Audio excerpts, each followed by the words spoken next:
Cameron Swayze. Brett Huntley. David Brent. John Chancellor. Tragedy on the lake. A tour boat accident kills more than a dozen people in upstate New York. Terror in paradise. Images of a suicide bomber at work. The chilling pictures from Bali. Price hike. Gasoline goes up again across the country. Just how high will it go? Supreme change. Tough, divisive issues for the Supreme Court's new term. And in depth, the final mass by one of Boston's most popular priests, forced to resign as his congregation asks why.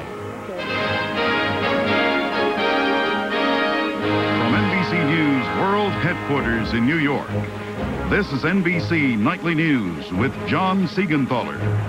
Good evening, everyone. We begin tonight with a tragic story from upstate New York, where a tour boat filled with senior citizens on Lake George capsized, sending its passengers and pilot into the water.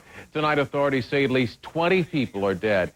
It happened near the Adirondack Mountains, about 75 miles north of Albany, New York. We get the latest tonight from NBC's Michelle Kosinski. 49 people on a senior citizens outing took off on a sightseeing cruise aboard a tour boat on Lake George. Soon after, there were calls to 911. The 40-foot glass-enclosed boat called the Ethan Allen had flipped, tossing passengers into one of the largest lakes in New York State, popular with tourists at this time of the year as the leaves start to turn. Authorities said the boat was swamped when a bigger boat passed by, creating a large wake. Police said all the passengers have been accounted for. At least 21 died. Others were taken to hospitals. Reporter Rebecca Hall of Albany affiliate WNYT was at the scene. The ship is completely underwater, no trace of it at all. It's about, I would say, 100 yards out off of the shore, and maps of the lake estimate that the water is about 20 feet deep in that area. One guy, as I was taking him off, he was very shook up, and he said, that was my wife. They just took my wife, and they put her over there. Because she's dead, I know she's dead. And I said, don't jump to conclusions, so.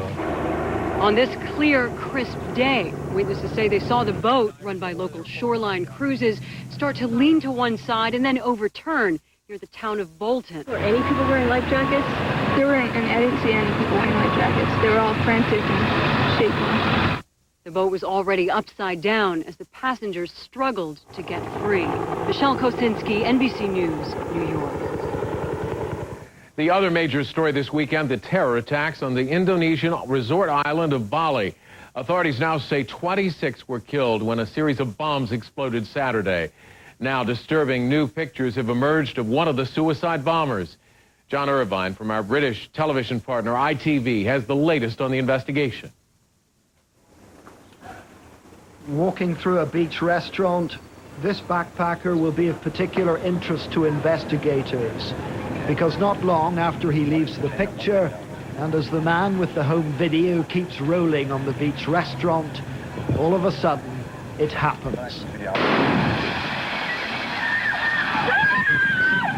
Most of the people who died were Balinese, but there have also been casualties from Australia, Korea, Japan, and the United States. We were just about to run, and the second one went off just behind us.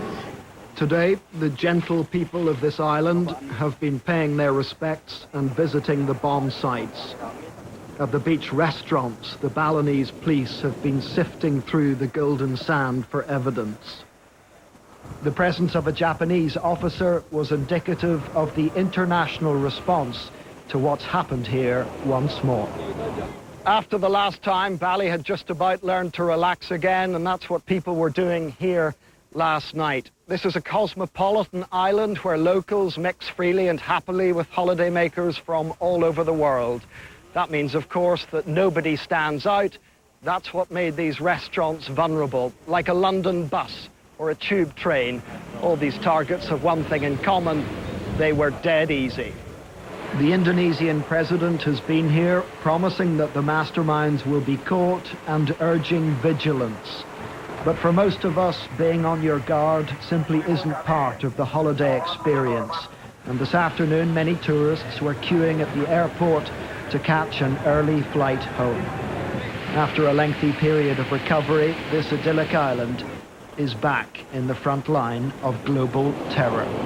John Irvine for NBC News, Bath. We turn now to the rising price of gasoline, with big increases reported in the U.S. this weekend, hitting drivers in the pocketbook again, all apparently the result of a shortage in gas supplies caused by Hurricanes Katrina and Rita. NBC's George Lewis tonight on what drivers can expect over the next few months. Today in Atlanta, Marvin Griffin was dealing with one of the after effects of Katrina and Rita. Gas selling at $2.99 a gallon. We left trouble from the storm and ran into more trouble with the gas price. This weekend saw huge jumps in gasoline prices in a number of cities. In Louisville, Kentucky, it went up 10 cents a gallon overnight. Detroit up 9 cents, along with Cincinnati and Cedar Rapids, Iowa. If my granny was living and she was to see that price, man. 20% of U.S. refining capacity is shut down because of Hurricanes Katrina and Rita, driving the latest price spikes. The next 2 weeks, gas prices could go over $3 because of the lack of refining capacity right now. In many parts of California, it's already well over $3 a gallon. Now the rest of the country is catching up. Relief may come in the form of refineries coming back on stream. However, that still doesn't satisfy our thirst for gasoline. At this car collectors get-together today in Burbank, California, people were talking about the high cost of gas. These are relics of a time when gas was cheap and the road was wide open. Amid reminders of the new reality, today's headline in the Los Angeles Daily News saying people are changing their lifestyles because of high fuel prices. Chris Sabatino owns this '59 Caddy convertible, a classic gas guzzler that burns premium at 8 miles to the gallon. I love Bush, but Bush has got to smack down the oil companies and say it's not okay to charge $3 1/4 for gas. It's a major political problem for the White House as the whole country deals with pain at the pump. George Lewis, NBC News, Los Angeles.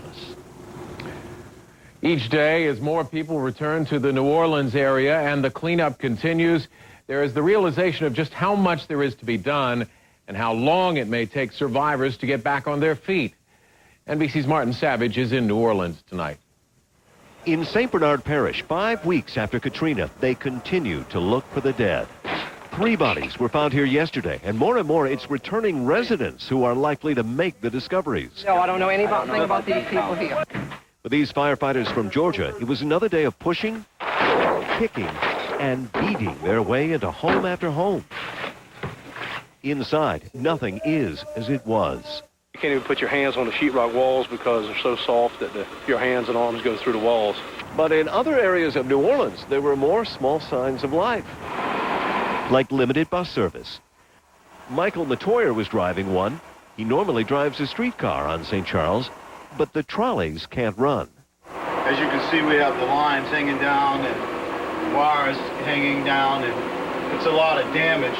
And on a normal day, he'd haul between 1,300 and 1,400 passengers. So far today, he's seen just 3. Lack of people is becoming more of a problem, especially for business.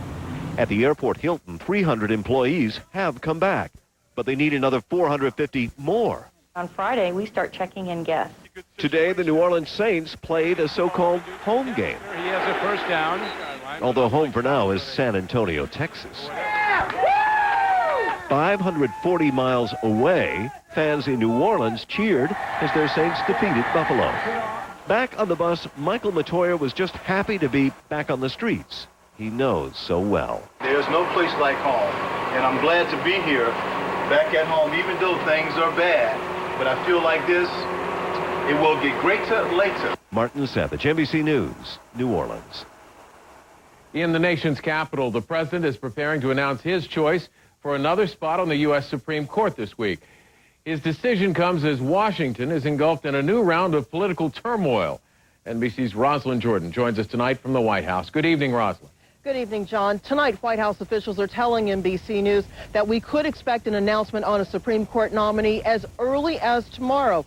But that would simply be one more issue for the president and his party to manage after a number of political setbacks. President Bush today at the annual church service before the start of the Supreme Court's new term. Fitting, since he still needs to fill the remaining vacancy on the Supreme Court.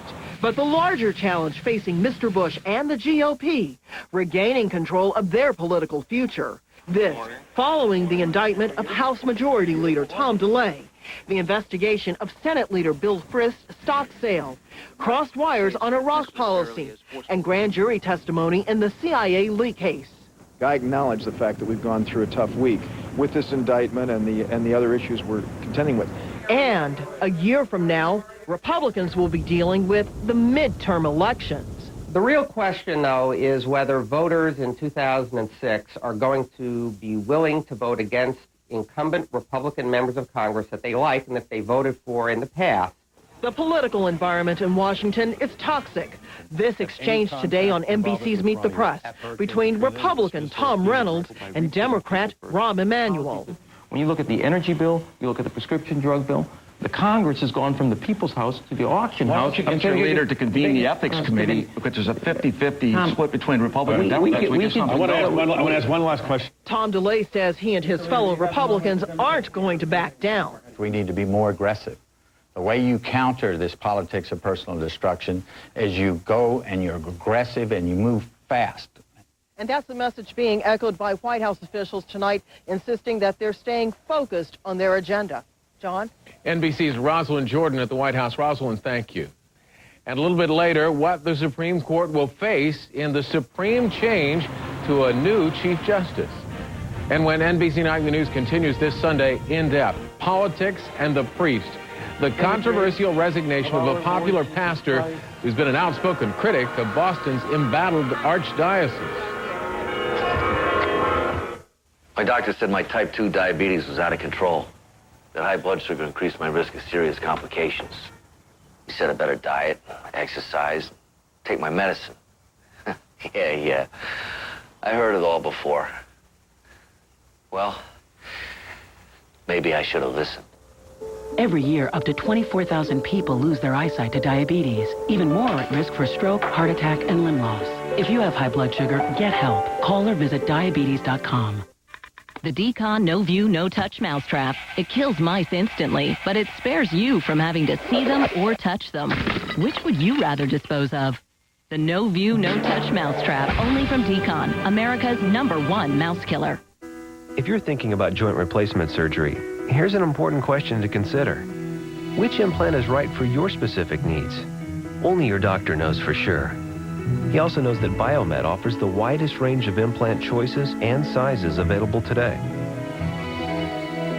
Is Biomet right for you? Ask your doctor. To learn more, visit our website or call for a free brochure. Biomet, advanced science for real living. There's never been a better time to talk with your doctor about Ambien, because now you can try Ambien free. Visit Ambien.com for details.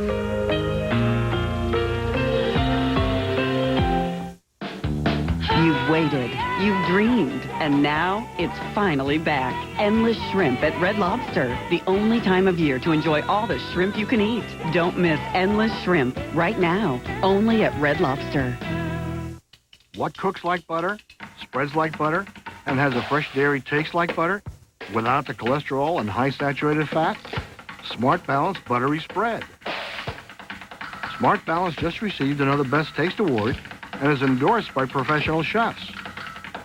It's the only spread with a patented balance of fats to help increase HDL good cholesterol and avoids trans fat naturally, not artificially as some spreads do. Smart Balance. You're going to love that buttery taste. Monday, would you buy a car flooded by Katrina? Many of them may be showing up for sale near you. NBC Nightly News with Brian Williams, Monday. NBC News in depth tonight. Critical mass. There are more problems for Boston's archdiocese, already reeling from the sex abuse scandal. Today was the final service for a popular priest who has long been critical of the archdiocese, and his followers are claiming that's why he was forced to resign. Here's NBC's Ron Allen in depth.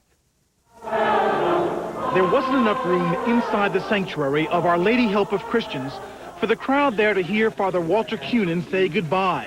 Thank you for being here today. For 12 years, he led what's become one of the Boston area's largest parishes. Until today. Archbishop Sean O'Malley forced Cunin to resign An audit found over the years he had improperly accepted payments of up to $85,000 from his parish, extra money for performing Mass, as well as the cost of leasing a car. A statement said, "It is imperative that we not allow one pastor to operate under a different set of rules." I feel betrayed by the Archdiocese. There are so many of us that have been wounded by this experience. Like many, these church members believe money is not the real motive. We welcome all people, single and married, divorced, remarried, twice married, gay or straight. Cunin has been an outspoken critic of some church doctrine, and he has taken on the leadership, heading a call for Cardinal Bernard Law to resign at the height of the church's pedophile priest scandal. Some leaders of other faiths have even stepped forward to defend Cunin. He is someone that I would say the whole community of Newton sees as our priest, whether we're Catholic or not. And church members say they approved every payment Cunin received. Our financial documents have been transparent. They've been widely distributed without any issue. Archdiocese officials insist this dispute is about finances, not faith. They refused our request for an interview, but made it clear they believe Father Cunin knew the rules, and it was his responsibility to make his congregation aware of those rules. Whatever the reason, Cunin's critics say they're glad he's gone. Well, the whole parish is gone astray. Yeah, they're misled. And it's more than just the parish, because he was moving on a national basis. He had a national movement. This afternoon, part of that movement marched to the Archbishop's office, demanding Cunin be reinstated. Investigate, exonerate, reinstate. And angry he will be replaced by a close confidant of Cardinal Law, the man Cunin challenged. And I think all across America, people will be scratching their heads saying, why are we getting rid of someone like this? A priest the Archdiocese claims betrayed its trust, but adored by the community that is his congregation. Ron Allen, NBC News, Newton, Massachusetts. When we come back, the Supreme changed the challenges in the Supreme Court as the term opens under a new Chief Justice. Hey, Bob here with my surfing pal, Andy Irons, who's chowing down on Quizno's new Cabo chicken sub. Look at that thing, Andy. So much deli sliced chicken, savory bacon, and cheddar, all oven toasted. It's like a 50-foot wave of tastiness. The guacamole and chipotle mayo are also pretty banging. Too bad you can't have one, little kahuna. Too bad you can't have one, little kahuna. The new Cabo chicken sub, just $2.99, only at Quizno's. Wow, just $2.99. Quizno's. Toasty. You gelling? No telling how much I'm gelling. You gelling? I'm like mud gelling. I'm so gelling. Quit yelling. We're gelling. Right. Dr. Scholl's massaging gel insoles are so soft, they make any shoe feel outrageously comfortable. Are you gelling? Dr. Scholl's. Ordinary toothbrushes can't stand up to it. New Oral-B Triumph. Triumph is the first brush with an onboard computer to help you brush better, and a floss action brush head to power clean deep between teeth. That means dramatically cleaner teeth and healthier gums. Get a smile you can feel triumphant about. New Oral-B Triumph. Brush like a dentist. Lunesta. People everywhere are discovering it. What are you waiting for? Talk to your doctor to see if Lunesta could make a difference for you.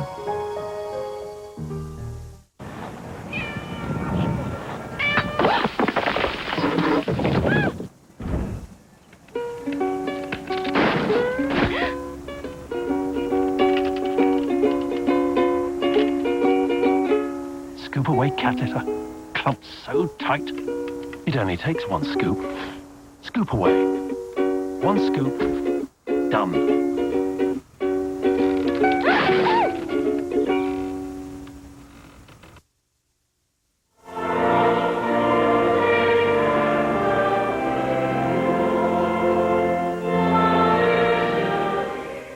Sunday, a Dateline exclusive interview. She was the face of one of the most notorious crimes of the Iraq War. Now, Lindy England tells her side of the story. NBC Tonight, 7/6 Central. How big is big? This is big. It's Sleep Country's big mattress sale. It's the biggest sale of the year. Save on more Simmons, Sealy, Spring Air, and Pacific. Save on more king, queen, full, or twin. Save on more firm, extra firm, plush, or pillow tops. Get interest-free financing, make no down payment, and make no monthly payments till spring 2006. It's the big mattress sale on now. Why buy a mattress anywhere else? Portland Fire and Rescue reminds you to stay safe and sound. A storm system that dumped nearly a foot of rain has sparked flash flooding in northeast Kansas. Residents were forced to wade through the floods or wait for rescue at homes and cars inundated by rising water. Officials say there are no reports of any major injuries. Now to the U.S. Supreme change in this new term of the Supreme Court. NBC News Chief Justice correspondent Pete Williams looks at the monumental issues facing the country and the 9 justices. The duties of the office on which one of the term's biggest cases comes later this week, just as John Roberts takes over as Chief Justice. Oregon is defending its Death with Dignity law, passed by voters in 1994, allowing doctors to prescribe a lethal dose to terminally ill patients who can use it to end their own lives. All of that gives me comfort. By the time Don James, a retired school administrator, found out he had prostate cancer, it had spread to his bones. Fearing he could face a lingering and painful death, he got a prescription for a lethal dose, wanting control over how he dies. If that happens to be my future, that really dreadful things happen, I would want to be able to have weapons to combat that. But the federal government threatens to punish any doctor who prescribes a lethal dose, arguing there's no legitimate medical purpose. And some Oregon doctors agree. I think people need to ask the question of, for what disease is suicide a treatment? The high-profile issue of abortion is back in a case from New Hampshire. A new state law requires parental notification for women under 18 and makes no exception for abortions deemed necessary to protect a woman's health. Opponents of the law say it puts too big a restriction on access to abortion.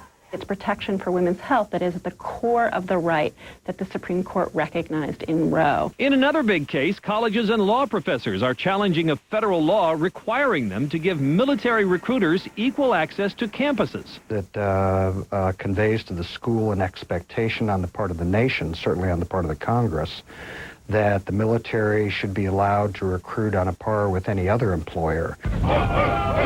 But the schools say the military should not have equal campus access because the Don't Ask, Don't Tell policy discriminates against gays. And the court will consider whether the Constitution allows states to limit how much political candidates can spend, a case that could affect the future of money in politics. Pete Williams, NBC News at the Supreme Court. In Iraq, U.S. forces continue to sweep along the Syrian border in Operation Iron Fist. Military officials say at least a dozen militants were killed in today's action to root out al-Qaeda operatives. She became the most recognizable face in the infamous photos of abuse at Iraq's Abu Ghraib prison, but Private Lindy England has never told the full story of her involvement until now. Tonight in a Dateline exclusive, she takes you behind the pictures, telling Stone Phillips what she knew about the response from superiors. The Army, the Defense Department, even the Commander-in-Chief himself, all saying this was a small group of out-of-control soldiers freelancing all of this humiliation, that no one was ordered, and there is no way any of this would have been approved by superiors. Well, they're wrong, because it was. Pictures were out throughout the prison. The higher-ups knew they'd seen the pictures, but they were just like, oh, I didn't see that. Or if they did, they'd be like, oh, that's great. Look at that. Keep that up. How'd you come up with that? You know, stuff like that. Stone Phillips' full interview with Lindy England coming up tonight on Dateline at 7/6 Central Time. Pulitzer Prize-winning playwright August Wilson has died after a long battle with liver cancer. Wilson is best known for his epic 10-play cycle chronicling the black experience in the 20th century. He was 60 years old. When NBC Nightly News returns this Sunday, the spirit of St. Louis, New Orleans faithful flocked to the first service in the famous cathedral since Katrina. I'm ready to fight my cancer. I'm ready to begin chemotherapy. I really am ready because I'm going to take Neulasta right from the start to help protect me from infection. Chemotherapy can reduce your white blood cell count and increase your risk of infection, which could put your treatment on hold. But Neulasta is a white blood cell booster that can help restore your white blood cell count to reduce your risk of infection. And with a sufficient white blood cell count, your doctor may have a better chance of giving you your chemo on schedule, which doctors agree is the first step to success. Neulasta is for most cancer patients receiving strong chemotherapy. In rare cases, splenic rupture or serious allergic reactions have been reported. Report abdominal or shoulder pain or any allergic reaction to your doctor immediately. The most common side effect of this injection is mild to moderate bone pain. I'm ready to start. I'm ready to fight. I'm ready. Thanks to Neulasta. Ask your doctor about Neulasta and how you can be ready for chemotherapy. The Verizon Fiber Optic Broadband Network. Connecting more people to gaming, video, music, and each other. My job? My job. My job. Make the network even stronger. Faster, more powerful. With our growing team of experts, we're building the only large-scale, fully fiber optic network in America. To deliver the next generation, phone, internet, and TV. I'm proud. I'm proud. I'm proud. We're proud to be Verizon. Our people, our network.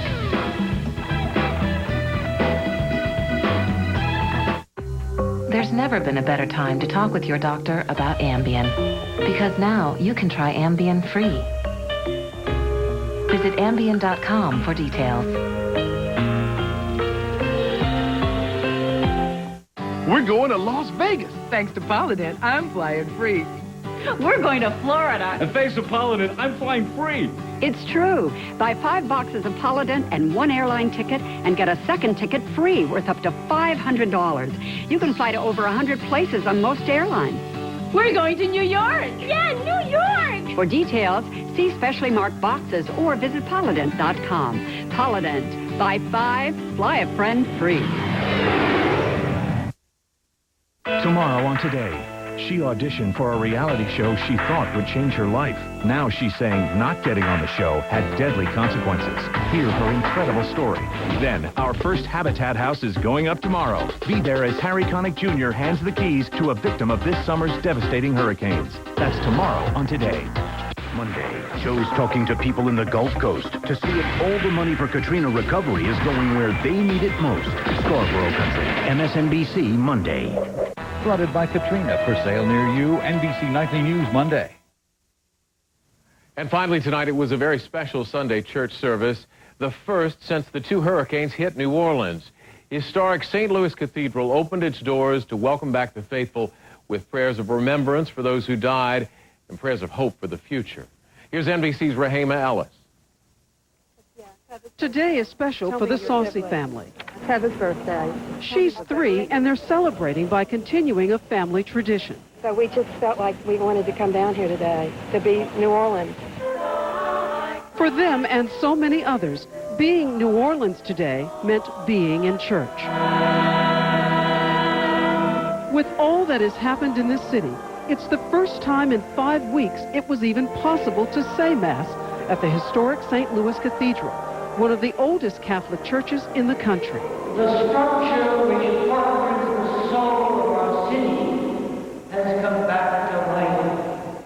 Hundreds came to worship, and it didn't seem to matter that some had to stand. It's a chance to get back to normalcy, and thank God for what we have. The cathedral is a place normally filled with tourists on Sundays, but today, most of the out-of-towners are those who are helping to put New Orleans back together. Sergeant Andrew Schrody from Chicago has been here for 30 days. I saw it when it was damaged. Now I had a chance to see it when it's getting back to life.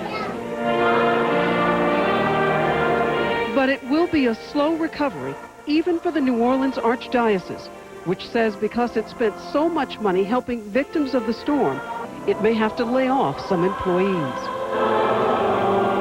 More victims of Katrina as this community tries to heal. Rahema Ellis, NBC News, New Orleans. That's NBC Nightly News for this Sunday. Thanks for watching.